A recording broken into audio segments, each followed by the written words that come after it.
Hi, my name is Sam Lichtenstein, and I'm RANE's Director of Analysis. This is RANE's quick take on the U.S. national security strategy. In early December, the Trump administration unveiled the country's latest national security strategy, the document that broadly outlines each administration's foreign policy and national security goals. In past administrations, the document's release is highly publicized, but the document itself is quickly forgotten. This time, however, we have had the reverse. The administration published it overnight with no fanfare, yet its release already has had major geopolitical reverberations.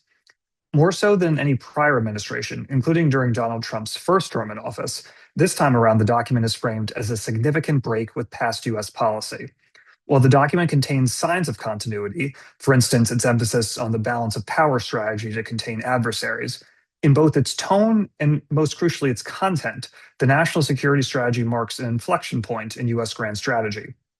The document takes prior administrations to task for allegedly viewing globalization and US power through rose tinted glasses, instead, arguing that the United States must take a much narrower view of its core goals and be less idealistic in its foreign policy ties in a strategy the Trump administration frames as flexible realism. According to this, the United States must shed a large chunk of its prior global engagement in favor of prioritizing a much smaller list of issues that directly affect US national security, working with whomever, allies or foes, who can help address them.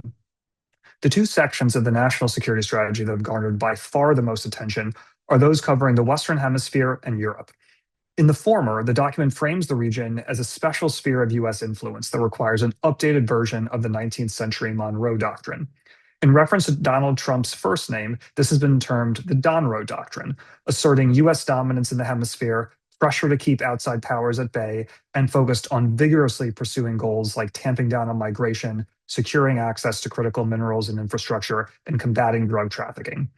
The US military operation in Venezuela on January 3rd put this renewed US focus in the region into stark relief, showing that the Trump administration would not hesitate to, as the national security strategy says, restore American preeminence in the Western Hemisphere.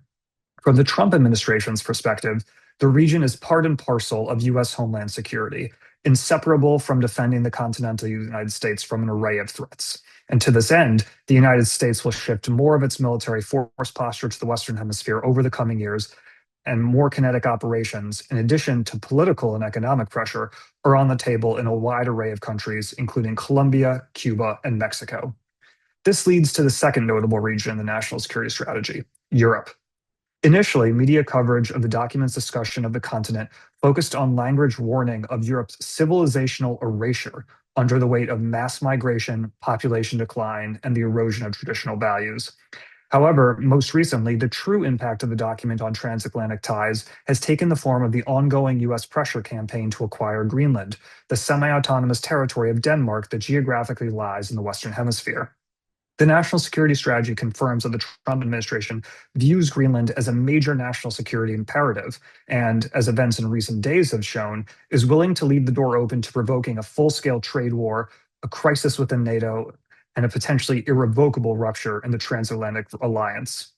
Of course, any further expansion of existing pressures between the United States and Europe would spill over into other areas, not least the war in Ukraine, which language in the national security strategy actually welcomed by Russia as largely aligning with the Kremlin's views on the importance of ending the war, but on Russia's maximalist terms.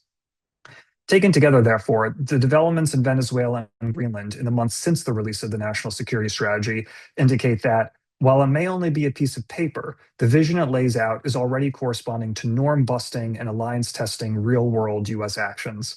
Looking ahead, expect to see more US political, economic, and yes, military coercive pressure in the Western Hemisphere and against traditional allies and close partners.